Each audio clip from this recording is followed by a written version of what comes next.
Malliotakis.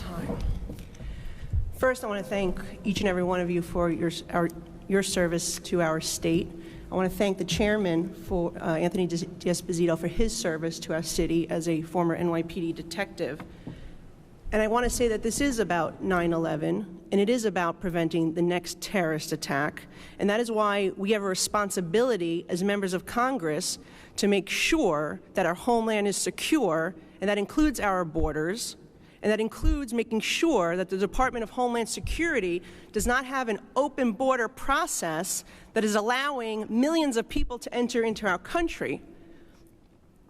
With that said, I am very concerned about DHS, which was created post 9/11, TSA, which is under the DHS, allowing individuals to use warrants to board aircrafts completely against the recommendations of the 9/11 Commission. But here locally, we should be talking about the people that we don't know about. You mentioned we know that there are about 7.4 million. Does the NYPD vet those individuals? The ones that do come to New York City? We rely on our federal partners for screening individuals, and you mentioned individuals who had been turned away or apprehended who would be part of our terrorist screening database hits. Does NYPD cooperate with federal detainer requests?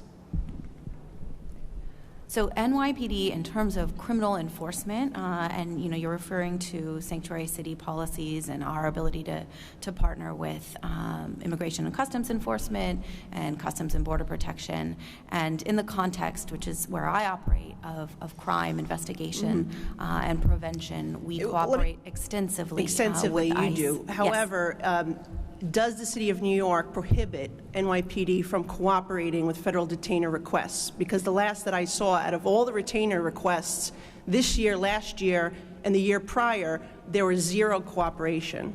In civil enforcement, that's where this policy comes to play. Okay. However, in terms of protecting our city from crime, that's where the cooperation and the collaboration is robust and ongoing, and we work extensively with those agencies.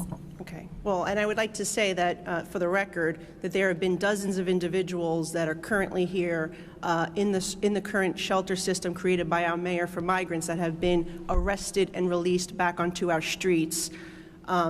Because my colleague says that they're vetted and everything's great. I also want to point out that there's 1.6 million individuals who have had zero interaction with any government official that have entered our southern border. We don't know where they are. We don't know who they are. Does that concern you? I think what's happening at the border is certainly of concern. It's of concern in many different dimensions. There's a humanitarian crisis in this city, one that requires a lot of collaboration and a lot of funding and support.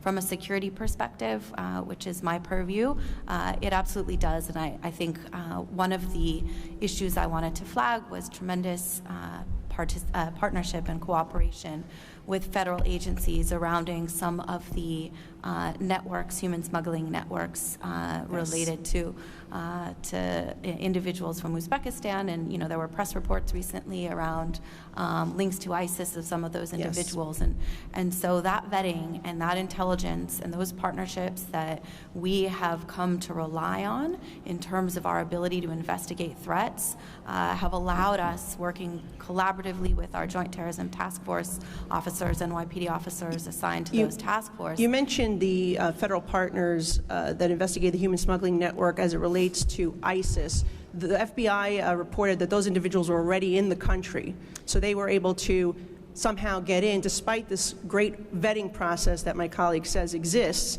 But aside from that, I'm concerned about the 1.6 million gotaways that have had zero interaction, that are in our country. We don't know who they are. We don't know where they are. That is my greatest concern. We caught 250 individuals over this fiscal year and last fiscal year at the border. That's great. But what about the 1.6 million? Mr. Ryder, Mr. Erie, does that concern you?